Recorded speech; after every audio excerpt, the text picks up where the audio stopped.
오늘 말씀은 이 기독교의 이 믿음이 무엇인지를 가르쳐 주고 있습니다.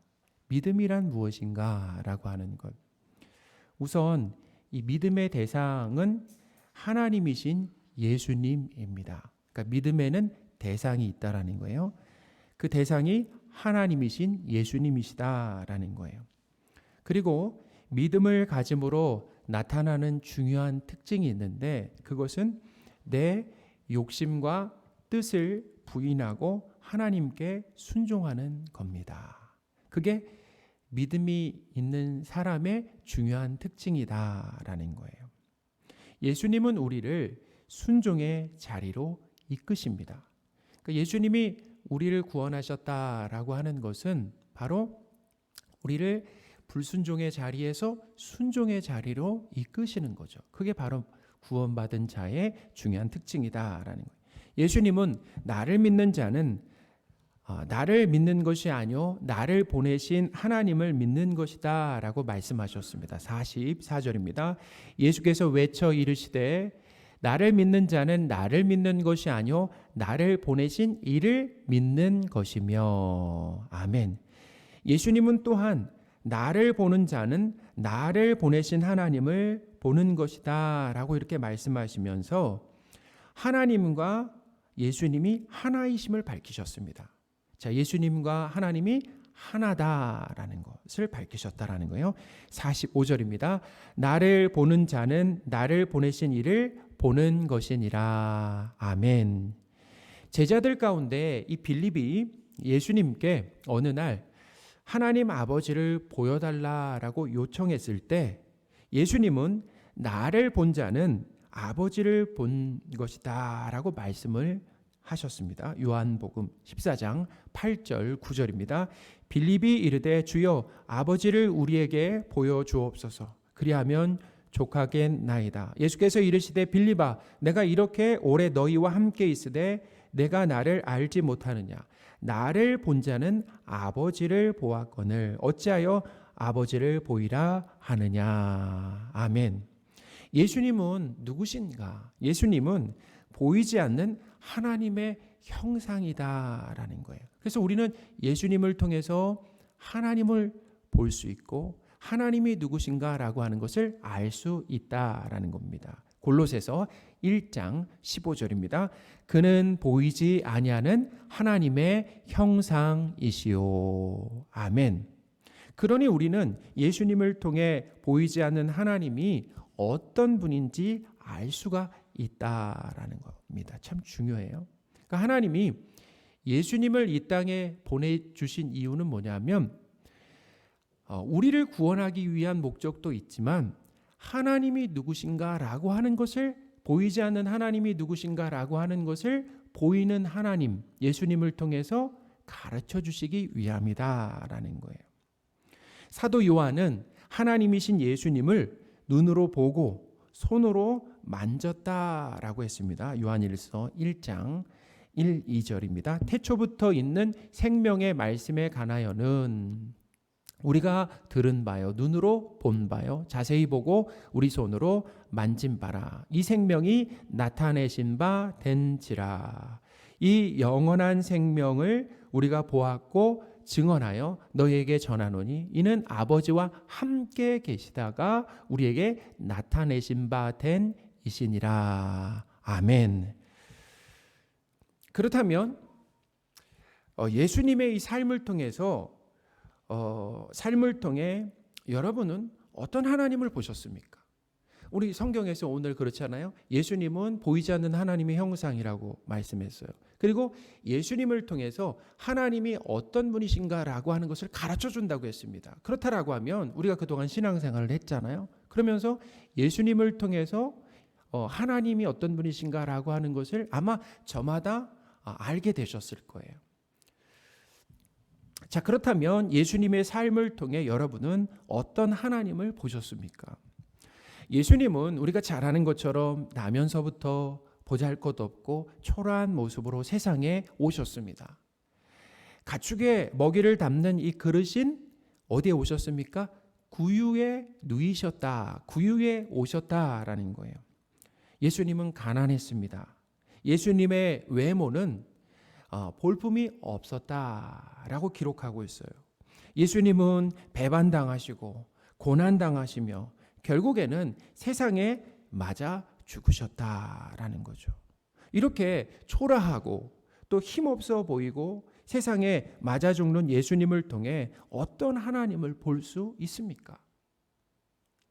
심지어 예수님은 하나님께 버림을 당하셨다라는 거예요. 마태복음 27장 46절입니다. 제 99시쯤 되어 예수께서 크게 소리질러 이르시되 엘리 엘리 나마 사박다니 하시니 이는 곧 나의 하나님 어찌하여 나를 버리셨나이까 하는 뜻이라.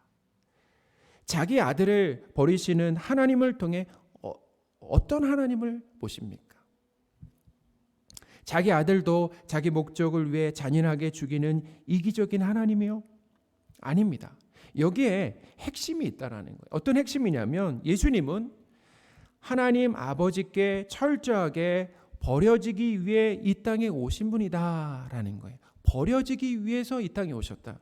예수님은 처음부터 십자가를 지시기 위해 세상에 오셨습니다. 세상의 힘에 눌려 뜻을 이루지 못하고 어쩔 수 없이 십자가에서 죽으신 것이 아니다. 힘이 없어서 십자가에서 죽으신 것이 아니다. 십자가를 선택하셨다. 오실 때부터 죽으러 오셨다라는 거예요. 아버지께 버림받기 위해 오셨다라는 거예요.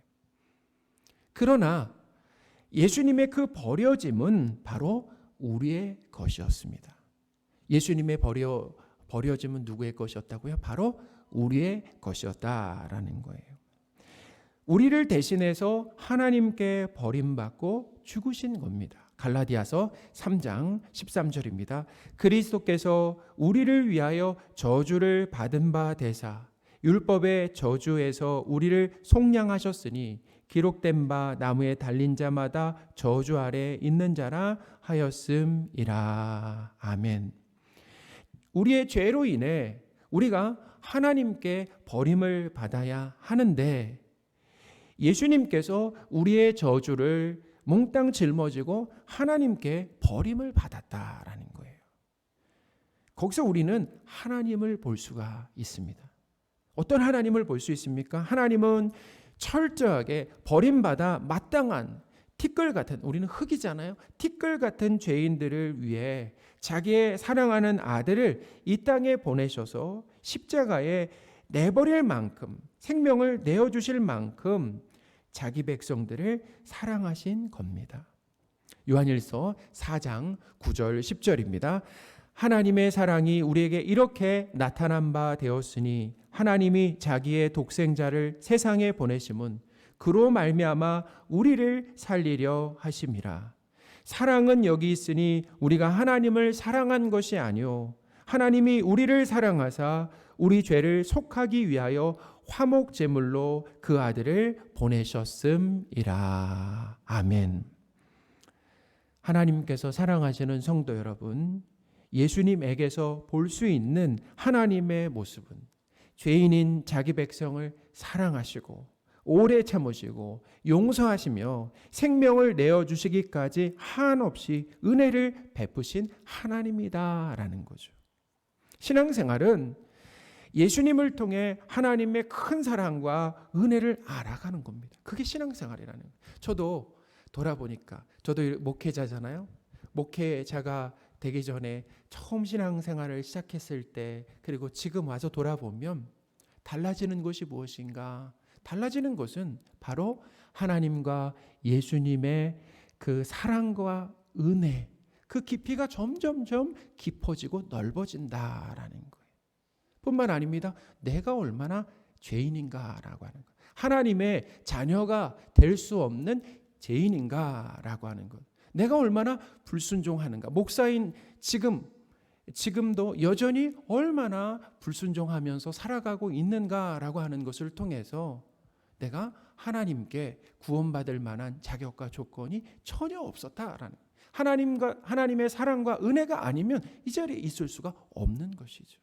그것을 어떻게 신앙생활하면서 깨닫게 된다라는 거예요. 예수님을 통해 하나님의 크신 사랑과 은혜를 보여주고 계신 하나님께 찬양과 감사를 드리시는 저와 여러분이 되셨으면 좋겠습니다. 그래서 우리는 이번 주에도 하나님을 찬양하는 거예요. 하나님께 감사하는 겁니다. 그 감사, 찬양과 감사의 내용이 무엇입니까? 예수님을 통해서 하나님의 그 사랑, 그리고 하나님의 크신 은혜를 어떻게 하는 거예요? 알아가게 하시는 거죠. 알아가게 하신다. 이렇게 하나님의 사랑과 은혜를 알게 된 성도들은 자연스럽게 성도다운 삶을 살고 싶어진다는, 성도답게 살고 싶어진다. 억지로, 강제로가 아니라 내가 성도다운, 그리스도인다운 삶을 살고 싶다라는 마음이 들게 된다라는 거예요. 예수님은 빛으로 세상에 오셨다라고 말씀하셨습니다. 오늘 말씀해 보니까 빛으로 오신 예수님은 예수님을 믿는 자로 어둠에 거하지 않게 하신다라고 말씀하셨어요. 46절입니다. 나는 빛으로 세상에 왔나니 무릇 나를 믿는 자로 어둠에 거하지 않게 하려 함이로라. 아멘. 예수님을 믿는 자는 어둠에 거하지 않고 빛 가운데 거하게 만드신다라는 거예요. 누가 하시는 겁니까? 바로 예수님이 하신다. 우리가 할 수 있는 일이 아니에요. 빛 가운데 사는 것, 성도답게 사는 것, 그리스도인답게 사는 것조차도 우리가 할 수 있는 일이 아닙니다. 누가 하시는 일이라고요? 예수님이 그렇게 우리를 만드신다라고 하는 것을 믿으시기 바랍니다. 사람이 어둠에 거한다라고 하는 것은 악을 행하고 그리고 진리의 말씀을 따르지 않는다라는 거예요. 요한복음 3장 20절 21절입니다. 악을 행하는 자마다 빛을 미워하며 빛으로 오지 아니하나니 이는 그 행위가 드러날까 하며 진리를 따르는 자는 빛으로 오나니 이는 그 행위가 하나님 안에서 행한 것임을 나타내려 함이라 하시니라. 아멘. 대표적인 이 어둠의 증상은 무엇인가? 여러분, 요한복음에서 말하는 그리고 요한일서에서 말하는 이 대표적인 어둠의 이 증상, 내가 어둠 가운데 있다, 어둠 가운데 있다라고 하는 그 증상은 뭐냐면 어둠에 소속되어 있다라고 하는 것, 마귀에게 소속되어 있다라고 하는 것의 그 증상은 뭐냐면 욕심과 살인과 미움과 거짓 가운데 살아간다라는 겁니다. 요한일서 2장 11절입니다. 그의 형제를 미워하는 자는 어둠에 있고 또 어둠에 행하며 갈 곳을 알지 못하나니 이는 그 어둠이 그의 눈을 멀게 하였음이라. 아멘. 형제를 미워하는 자는 어디에 있다라고요? 빛에 있는 것이 아니라 어둠에 있다라고 한다라는 거죠. 형제를 미워하는 자는 어둠에 있는 사람입니다. 예수님을 믿음으로. 근데 이렇게 어둠에 있던 사람들이 예수님을 믿음으로 인하여서 욕심과 살인과 미움, 거짓의 이 어둠에 거하지 않게 하신다라는 겁니다. 그러니까 우리에게 믿음을 주심으로 인하여서 이 어둠에서 벗어나게 하신다라는 거예요. 그러니까 예수님을 믿으면 욕심과 살인과 미움 그리고 거짓에서 구원을 받는다라는 거예요. 자, 이 말은 무엇입니까? 욕심을 내지 않고. 우리 늘 욕심 내잖아요. 근데 사람이 욕심을 내지 않습니다. 그리고 지금 만족하게 된다라는 거예요. 만족하면 또 뭐가 따라옵니까? 감사가 따라오잖아요. 만족하고 감사하게 되는 거예요. 사람을 미워하지 않게 됩니다. 그리고 이해하고 용서하게 된다라는 거예요. 그래요.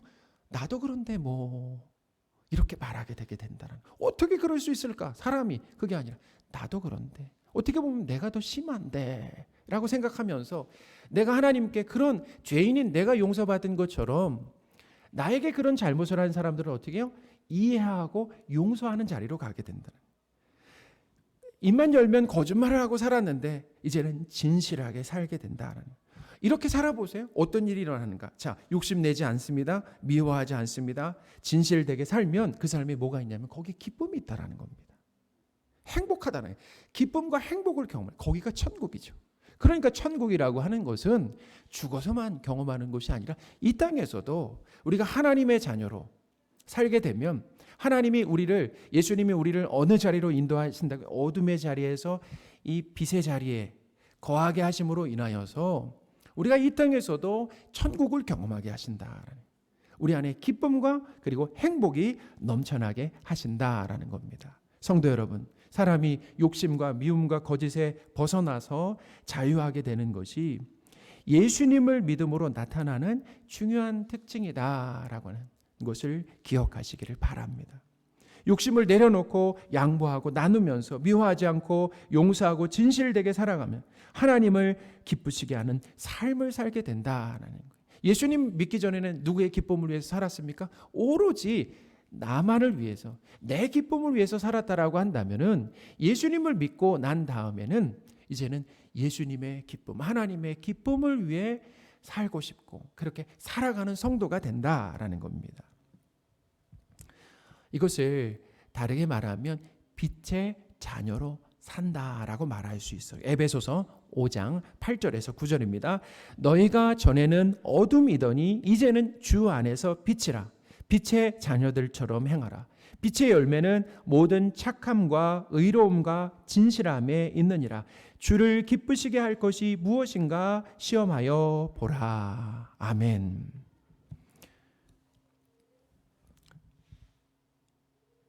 여러분, 빛의 자녀로 빛의 열매를 맺고 계십니까? 어떠세요? 한번 내 삶을 한번 돌아보세요. 내가 빛의 자녀로, 다른 말로 하면 하나님의 자녀로 그 빛의 열매를 맺고 있는가라고 하는 것. 모든 착함과 또 의로움이라고 그러잖아요. 그리고 또 진실함이다라고 말합니다. 아니면 욕심과 미움, 거짓, 여전히 불순종의 모습이 나에게 나타나고 있습니까? 주일에 이렇게 대표 기도하시는 우리 안수 집사님, 오늘 우리 김성철 집사님도 기도하셨는데 또 장로님들의 이 기도 내용을 보면 우리 불순종의 내용이 들어 있습니다. 우리가 말씀에 순종하지 않고 불순종했다라고 하는 것을 고백하고 회개하는 기도의 내용이죠. 예수님을 믿는다라고 하지만 여전히 말씀에 불순종하는 그 연약한 우리의 모습을 보게 된다라는 거죠. 이 47절에 보면 근데 이렇게 말합니다. 불순종해도 심판하지 않으신다라고 하는 말씀이 있습니다. 예수님은 심판하러 세상에 오신 것이 아니라 세상을 구원하러 오셨다라고 했습니다. 47절입니다. 사람이 내 말을 듣고 지키지 아니할지라도 내가 그를 심판하지 아니하노라. 내가 온 것은 세상을 심판하려 함이 아니요 세상을 구원하려 함이로다. 아멘. 예수님은 불순종하는 성도를 심판하지 않으십니다. 그러니 말씀에 불순종하며 이 막살라라고 하는 뜻이 아니죠. 방종을 조장하는 이 말씀도 아닙니다. 이 말씀은 예수님께서 성도를 하나님의 말씀에 온전히 순종하는 성도로 만들어 가신다라는 그 의미가 담겨 있다라는 거예요. 온전히 순종하는 성도로 빚어가시기 위해서는 시간과 과정이 필요하다라는 겁니다. 우리도 그러잖아요. 우리가 봄에 농작물을 심고 수확을 기대하기 위해서는 심고 바로 수확을 기대할 수 있는 것이 아니죠. 뭐냐면 시간이 필요한 거 아니겠습니까? 시간뿐만 아니라 그 식물을 작물들을 정성을 들여 이렇게 가꾸는 그런 기간이 필요한 거 아니겠습니까? 마찬가지예요. 성도도 예수님을 믿는다라고 해서 바로 예수님을 믿자마자 온전히 순종하는 성도로 세워지는 것. 그때부터 무조건 순종만 하는 성도로 세워지는 것이 아니다라는 겁니다. 어떻게 해요? 그때부터 이제 온전히 순종하는 성도로 어떻게 하는 겁니까? 빚어지기 시작한다. 그리고 그 일을 누가 하신다라는 거예요? 바로 예수 그리스도께서 하신다라는 거죠. 신앙생활을 통해 우리는 불순종하면 어떤 징계가 있는가라고 하는 것을 반복해서 경험합니다. 어떠세요? 하나님의 말씀에 하나님 우리에게 말씀을 성도에게 말씀을 주셨는데 그 말씀에 우리가 불순종하잖아요. 그럼 하나님은 성도를 가만히 두지 않습니다. 어떻게 하냐면 불순종했을 때 뭐 하신다고요? 사랑하는 자녀를 징계하고 매를 드시는 것처럼 그 성도를 징계하신다라는 거예요. 그래서 뭘 깨닫게 하시냐면 하나님의 말씀에 불순종함으로 인하여서 당하는 그런 어떤 시련과 고통을 겪게 하신다라는 거죠. 반대로 순종의 결과, 하나님의 말씀에 순종했을 때 얻게 되는 그 복도 받게 하신다라는 거죠. 또한 내 힘과 의지로는 하나님의 말씀에 순종할 수 없음을 자주 경험하게 하십니다. 그리고 어디로 나아가게 하십니까? 성령 하나님의 은혜와 도움으로 말씀에 순종할 수 있음을 깨닫고, 그리고 이 성령 하나님의 도움과 은혜를 구하는 그 자리로 가게 된다라는 거예요. 우리가 새벽마다 기도하는 것이 무엇입니까? 오늘 하루 하나님의 말씀대로 순종할 수 있도록 성령 하나님께 도움을 구하는 거 아니겠습니까? 왜냐하면 하나님의 말씀이 떨어져도 내 힘으로는, 내 의지로는 지켜낼 수가 없다라는 거예요. 그런 연약함, 무능을 고백하고 하나님의 은혜가 필요합니다라고, 그래서 어떻게 기도의 자리로 나아가는 거 아니겠습니까? 그것뿐만 아닙니다. 신앙생활을 통해서 우리 죄의 이 깊이를 느끼게 되고 죽어 마땅한 죄인을 생명을 주어 사랑하신 예수님의 크신 사랑과 오래 참음도 알게 된다. 그러므로 어떻게 자연스럽게 하나님의 말씀에 순종하는 삶을 사모하게 되고 성령 하나님을 의지하는 성도로 어떻게 해요? 성숙해져 가게 된다라는 겁니다. 사랑하는 성도 여러분, 예수님은 성도를 하나님의 말씀에 순종하는 성도로 만들어 가십니다. 예수님을 믿고 영생을 소유한 성도는, 내가 영생을 소유했다라고 하면 그 성도는 하나님의 말씀과 그 명령에 순종하는 것으로 나타나게 된다라는 거예요. 50절입니다. 나는 그의 명령이 영생인 줄 아노라. 아멘. 예수님께서 성도의 삶을 불순종해서 온전히 순종하는 자로 만들어 가심을 믿으시기 바랍니다. 우리는 그것을 기대해. 이 땅에서 우리가 기대해야 할 것이 무엇인가? 예수님을 믿고 기대하는 것이 뭐냐면 내가 가지고 있는 내 욕심과 뜻을 내려놓고 부인하고, 이것을 내려놓고 부인해야만 하나님의 말씀에 순종할 수 있는 거 아니겠습니까? 그러니까 하나님의 그 도우심으로 내 욕심과 내 뜻을 내려놓고 부인하면서 어떻게 해요? 하나님의 말씀에 순종하는 자로 우리가 지어져 가는 것. 하나님께서 우리의 구원을 통해서 우리를 어떻게 해요? 그렇게 만들어 가신다라고 하는 것. 그러므로 구원을 통해서 우리가 기대하는 것이 뭐냐? 이 땅에서 하나님을 순종하는 자녀로 우리가 지어져 가는 것. 이것을 기대하시는 저와 여러분이 되셨으면 좋겠습니다. 이것이 우리의 뭐냐면 신앙생활의 목표가 되어야 되는. 우리가 신앙생활을 한다라고 하면 어떤 목표를 가지고 신앙생활을 해야 되는가? 불순종했던 내가 하나님께 온전히 순종하는 성도가 됐으면 좋겠다라고 하는 거예요. 내 기쁨만을 위해서 살았던 성도가 이제는 하나님 아버지의 기쁨을 위해서 살았으면 좋겠다라고 하는 그 성도로 세워지기를 어떻게 하는 겁니까? 기대하는 겁니다. 소원하는 거예요. 그것을 우리의 기도 제목으로 삼는 것이다라는 거예요. 예수님이 지금 우리의 신앙생활 가운데 바로 이 일을 하고 계시다라는 겁니다. 성도를 불순종의 자리에서 온전히 순종하는 자리로 옮기고 계신 예수님을 찬양하시기 바랍니다.